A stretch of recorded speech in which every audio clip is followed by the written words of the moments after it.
প্রেমিকের সঙ্গে হোটেলে বুকিং সংস্থা ওর কামরায় জন্মদিন পালন করছিলেন। হঠাৎ সেখানে হাজির হলেন স্বামী।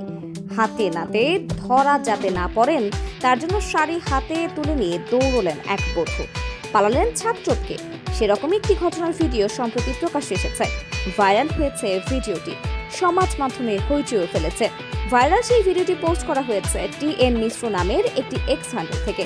সেই ভিডিও দেখা গিয়েছে একটি ঘরের ছাদ টপকে পালাচ্ছেন এক তরুণী। পরনের শাড়ি হাতে নিয়েই দৌড়চ্ছেন তিনি। প্রথমে ছাদের কার্নিশ থেকে ঝুলে একটি প্রাচীরে নামেন ওই তরুণী। এরপর প্রাচীর বরাবর দৌড়তে থাকেন।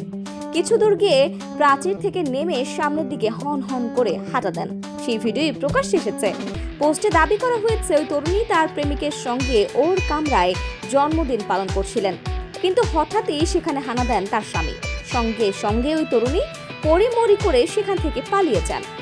ভাইরাল সেই ভিডিওটি ইতিমধ্যেই বহু মানুষ দেখেছেন। ভিডিওটি দেখে লাইক এবং কমেন্টের বন্যা বয়ে গিয়েছে সমাজ মাধ্যমে, হইচইও পড়ে গিয়েছে। ভিডিওটি দেখে নেটাগরিকদের একাংশ যেমন মজার মজার মন্তব্য করছেন, তেমনি অনেকে আবার বিরক্তিও প্রকাশ করেছেন। এক নেটাগরিক ভিডিওটি দেখার পর লিখেছেন, এখন পরকে অত্যন্ত সাধারণ বিষয় হয়ে উঠেছে, সমাজটা যে কোন দিকে যাচ্ছে কে জানে। অন্য একজন আবার লিখেছেন, ধরা পড়লে ভালো হতো, আরো কিছু মজার মুহূর্ত দেখা যেত।